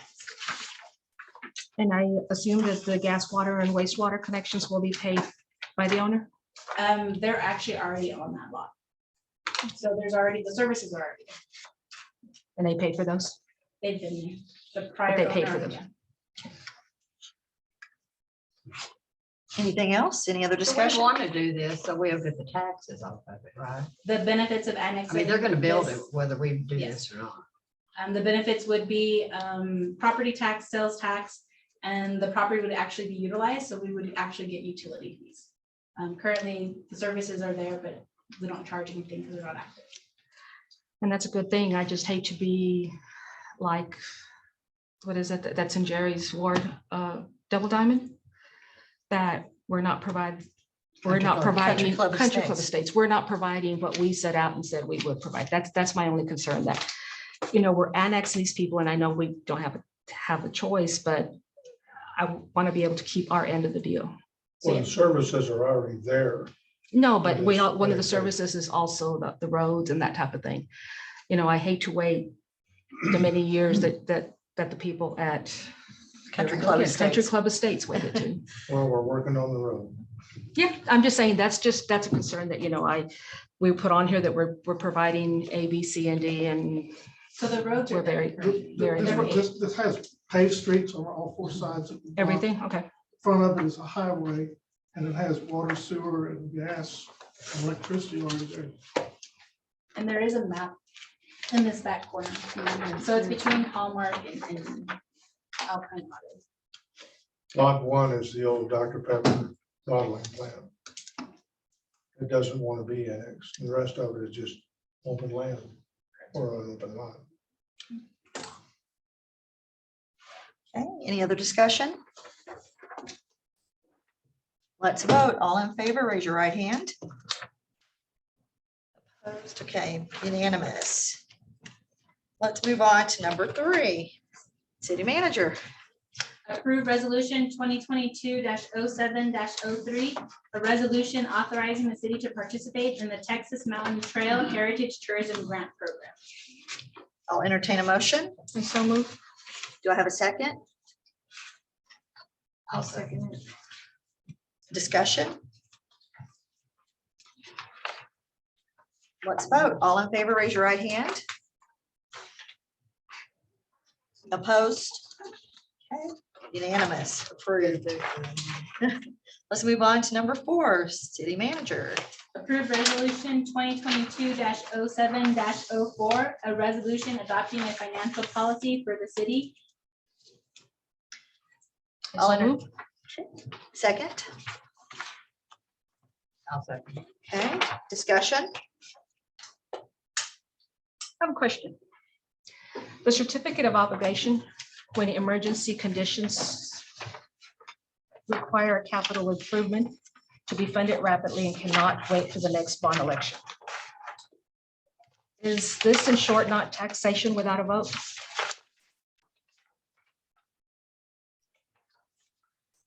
Kind of, sort of, so this is authorized or allowed by the state. This is something that we would literally be under a national disaster. FEMA would be called in order to take care of. This is not something that would just happen overnight. Okay, but that's not what it says, right?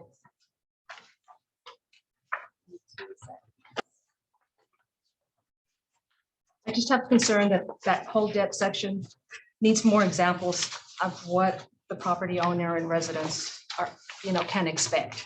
I don't want, like I said, any surprises for them just because we as a city feel that there is an emergency.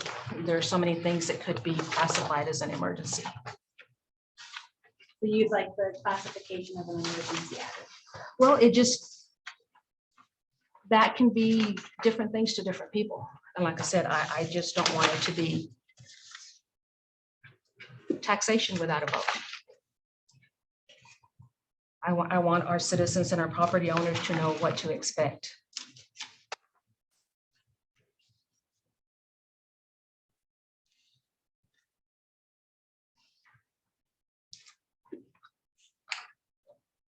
That can definitely be added.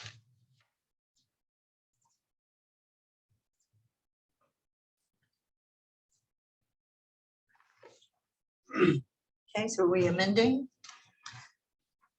Can we table that? Well, I don't know how the rest of the council feels. I don't know if they're, Well, we have a motion in a second, so we could make a motion to amend. no, or on the discussion that I said, I mean, do y'all have anything to add on that? Or are you okay with the way it's worded right now? And I'm okay with the way it's worded. I think it's, and there's no need to table it. I'll just vote against it. Okay, I mean, table it, I think would be a waste of time. okay, any more discussion? All right, let's vote. All in favor, raise your right hand. Okay, those opposed? Okay, 4-1, motion carries. Okay, number 5, approve the appointment of chair, Councilmember Rodriguez. Yes, ma'am. According to resolution 2017-0202, we are to elect the chairs in May of each year. We're a little late, but I think that we need to go ahead and follow what the charter says and go ahead and elect the chairs. I think everybody was provided with a list of all the members. Okay, we need a motion. Do I have a motion? I move. Second, I'll second. okay, discussion. We received an email from Geo that said because we weren't up for election, that all our boards were all okay, chairs were okay, we didn't have to respond. Is that not correct, Geo? It did not list the chair. It did not list chairs. I think Yeah, your I just email. mentioned board appointments in general needed to be addressed with the new terms coming into effect. And I did mention, because most of your all's appointments were very recent, so I didn't really see a need to revisit them.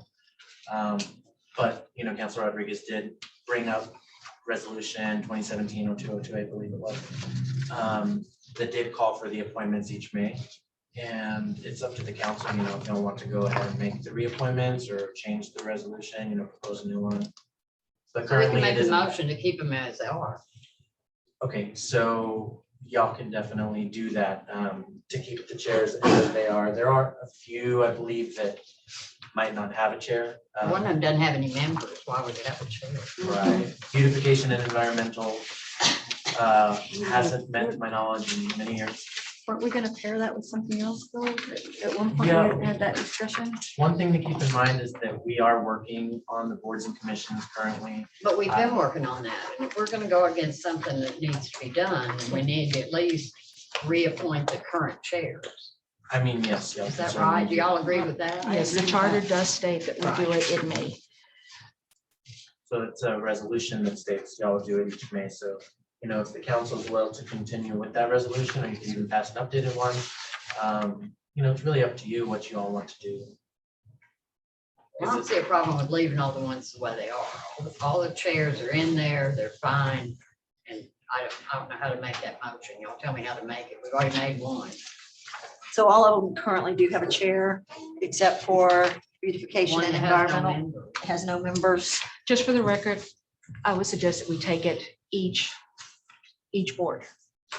Yeah, y'all can certainly do that. It's up to you. I didn't basically put a letter in front of each one, so it might make it easier if you wanted to do it that way.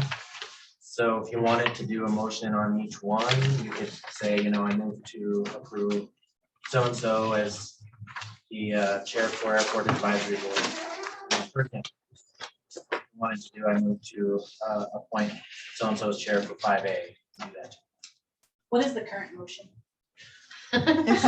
To appoint them as per our charter, to appoint a chair with each board as per our charter, resolution 2017-0202.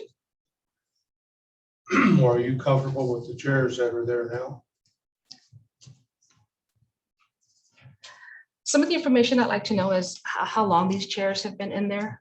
I think we need to be able to, I mean, I know some members on some of these boards have been there 6-7 years. And on some of that, I think we need to kind of change it and get a little bit of different ideas going. You can certainly give me feedback because I'm working on the boards and commissions ordinances, so I'd really welcome any feedback as far as processes or updated processes are concerned, including timeframes or time lengths of, you know, that include term limits, things of that nature. Kind of hard to say on some of these. We did start making an appointed date column, as you can see. We haven't been able to find all of them. You know, it's something that we've been doing is when we see so-and-so was appointed on whatever date, we'll note it down on this spreadsheet. Y'all can make a motion to reappoint all of the current board members, or you could make single motions by each board. Well, if we're not We will changing put them anybody, together. we could do a blanket. And just keep everybody. If Chris wants to change people, we'll have to do them one by one. Is that right? Is there some that don't have one, you said? Beautification and environmental, she resigned. I mean, again, that board hadn't met since probably 2012, if ever. And that's what we were 2012? we were discussing to partner that with Parks. But since we Right. haven't done that, So, I feel that we need to do, I feel that we need to go with the resolution we have. so that chair did resign, beautification and environmental, she resigned maybe a year ago. You know, the chairs are all listed here. Other than that, you know, there are two, Art Committee and Music Committee, who the chair serves ex officio, Chris Ruja, Director of Tourism. So that would need to stay. I believe that's set by ordinance. Who's Parks and Recreation? Darren Nance. There it is, there it is. Representative, sorry.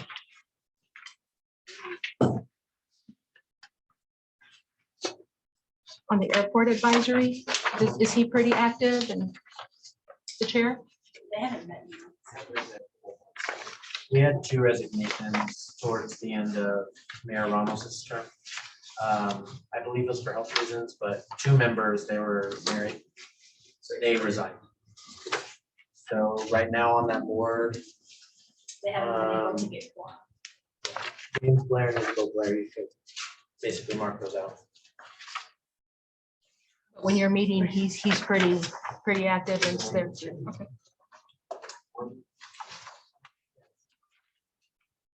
And then on planning and zoning, it's Amit Ronger, right? Yes, that's correct. Mr. Nance, you're okay with, I know you've been on there for a while as chair, you're okay with continuing as chair or? Well, and you do a good job Yes, thank you. Thank you for working hard. We appreciate your years. Okay, and what do we have? Patsy Culver. Okay. So maybe just appoint somebody for beautification and environment. I know they're not meeting, but the resolution says that we have a chair.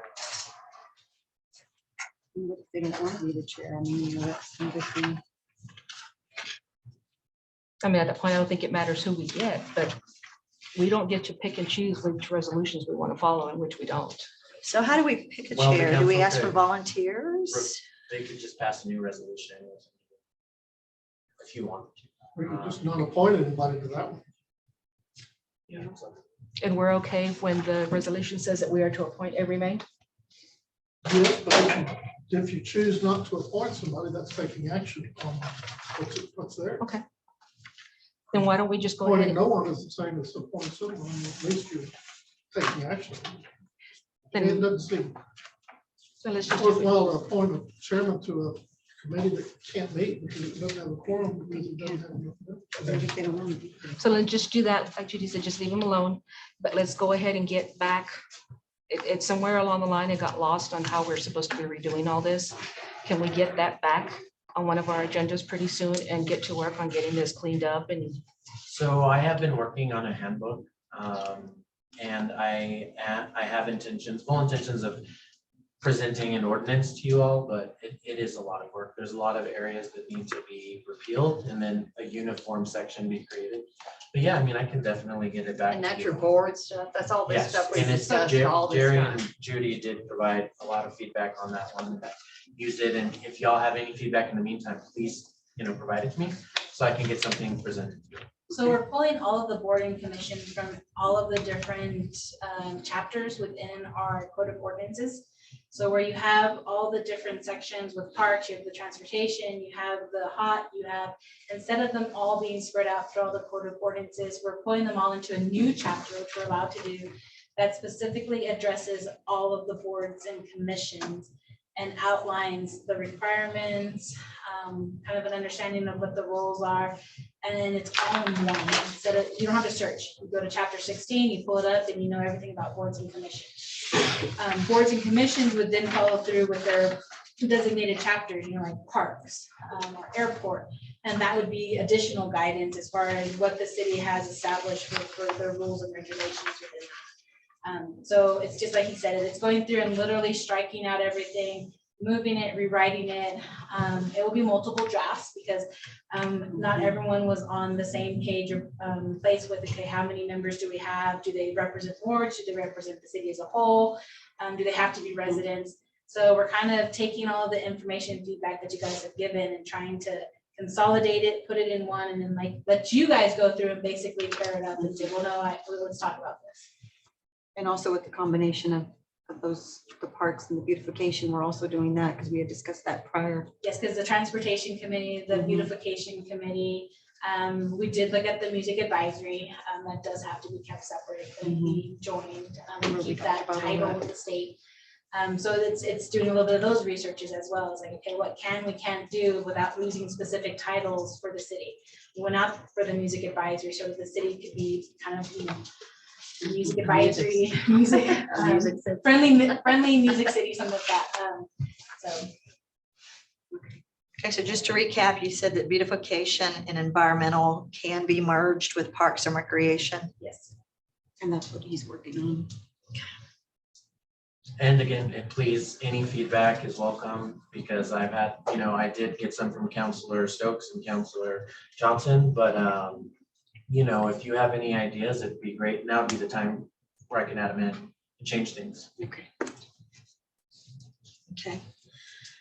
And So- an ordinance, sorry to interrupt, an ordinance is higher than a resolution. So if we want to put in specifics with the chairs and the positions and term limits, when the ordinance passes, the resolution will no longer. Right. Okay, so are we postponing this to a specific so date? I move that we appoint and, leave all the chairs as are. Okay, Is that the original motion? That was it. It was probably, it would be better to just have that as amendment. Is that okay? Okay, that's fine, however you want to do it. Okay. Like So I said, do I- or we can go through each one and just, I nominate. I We think could just that blanket amendment would be fine.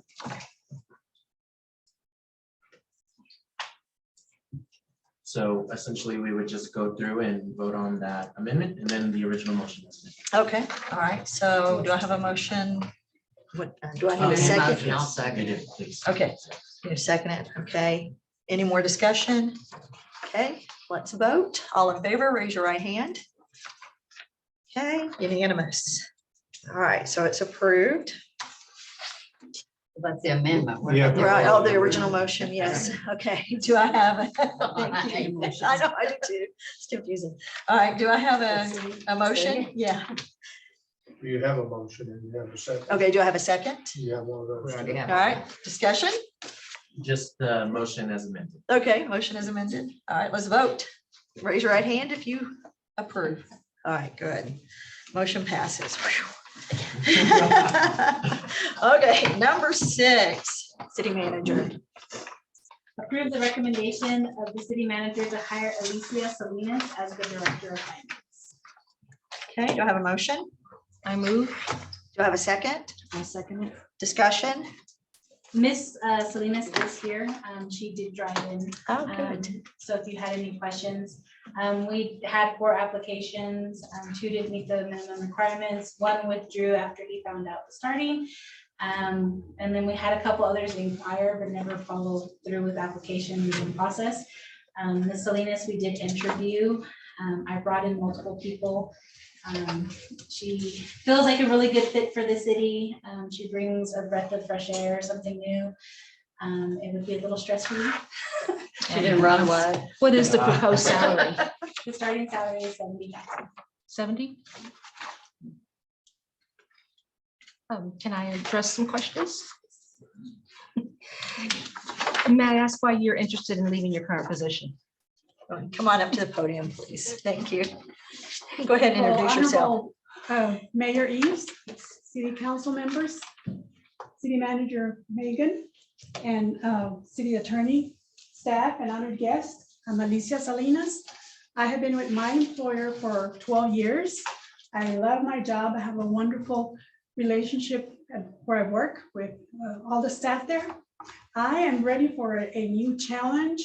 I am excited and thankful for this opportunity to join the city and the finance department and the city of Alpine, such a beautiful city and a well-to-do city. And I want to further utilize my skills in my degree plan. And when I saw the job description, oh my gosh, this is something that I want to do. And I want to further my finance background and improve my finance background and make it stronger. And also I will be getting the skills to become a supervisor. And I'm looking forward to that. And I thankfully ask that you approve the motion. Do you plan on taking your CPA exam? I do. I have 23 hours lacking to take the CPA. I have some courses that I need to take. So that would be my short-term goals to do that. So is that something that you're looking into doing in the future? You're doing CPA work? And Well, I guess what I'm asking is, are you planning on doing that and leaving the city within a year or so? well, it'll take some time, right? Because this is the director of finance position. If you've seen the job description, it's really massive. There's a lot of work entailed. And so first of all, I would be working towards getting acquainted with the description, all the duties, and learning my job very well. And then after that, I would probably have some time to take the college courses that I would need and the other requirements that's required for the CPA. And that's the career you want to have, CPA? Well, it's not required for the job description, but it's preferred. So I think that would be a good qualification to have on my, resume as a background. So I want to be here for long term.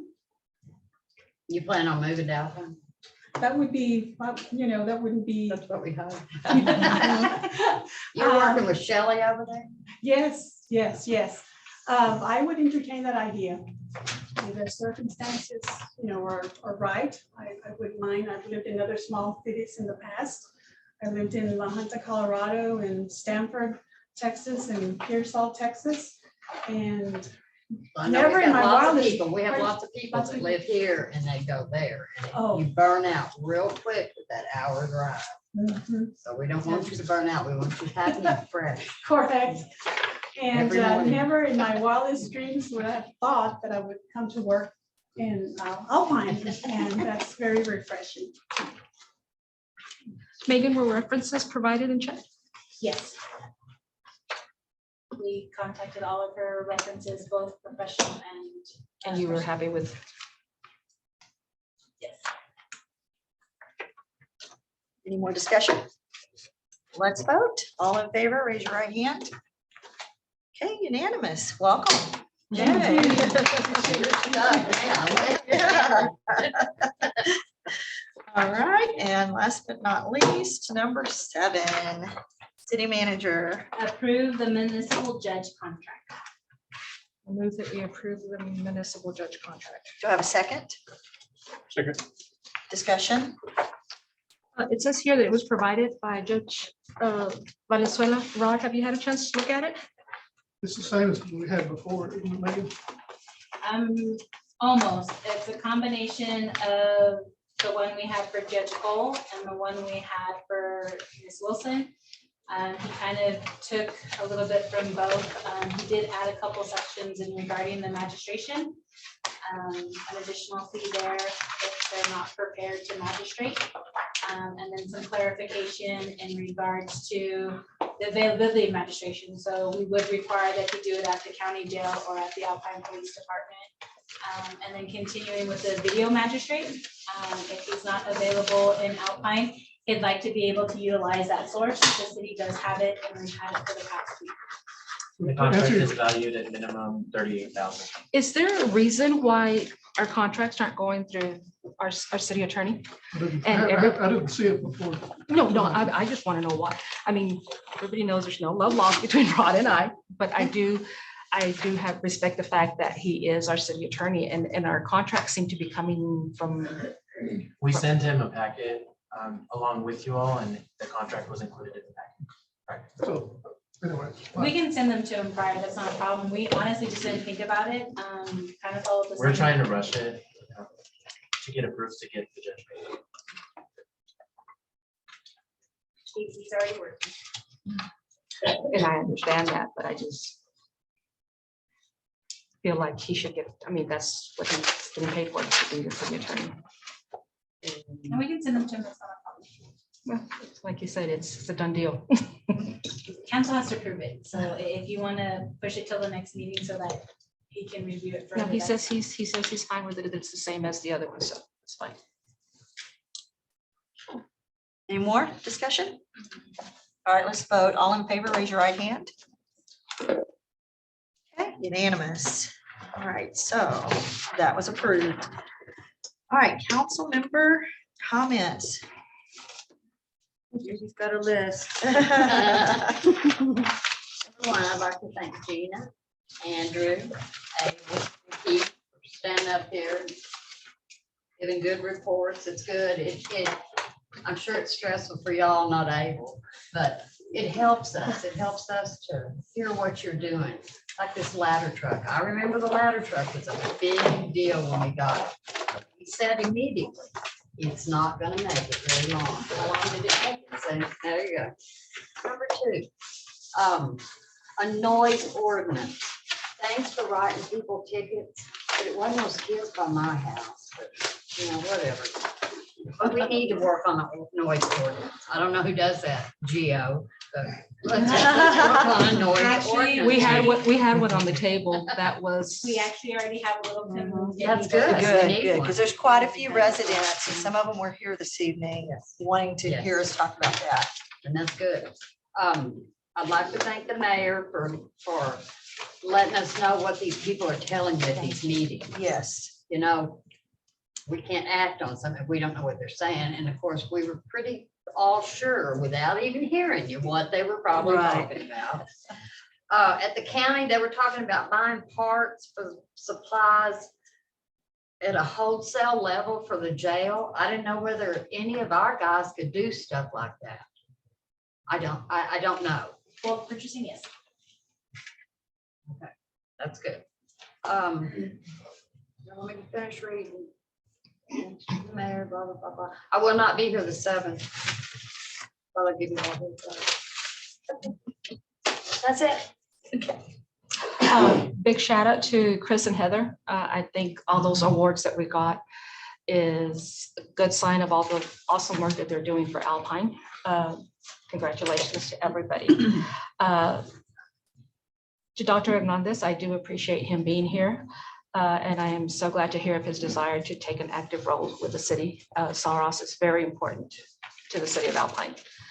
Daryl, big thank you. I know this weekend was horrendous for you, and I know that a lot of people don't understand why there's still so much noise out and all that. I know that your guys were out. I saw a lot of them out. I know it's more than you all can handle. So we do appreciate you taking the time and doing everything that you can. I'd like to thank all of those who are conserving water. I know that that is hard to do. I do have a hard time.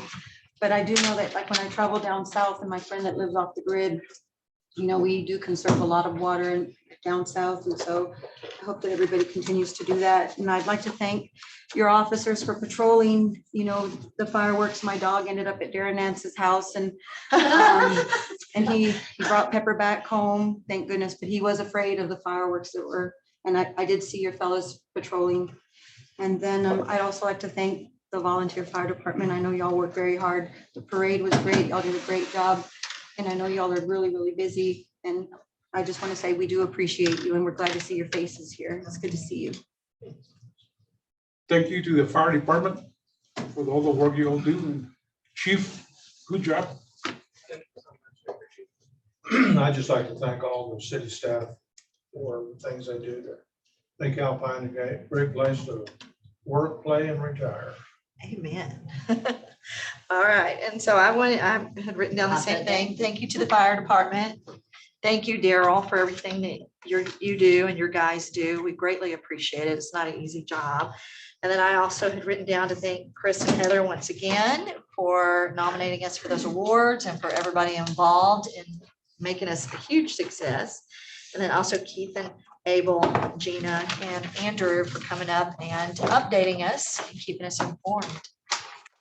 Okay, and with that, we adjourn. Yes. I was gonna ask you, by chance, can I get your number? Will you write that down?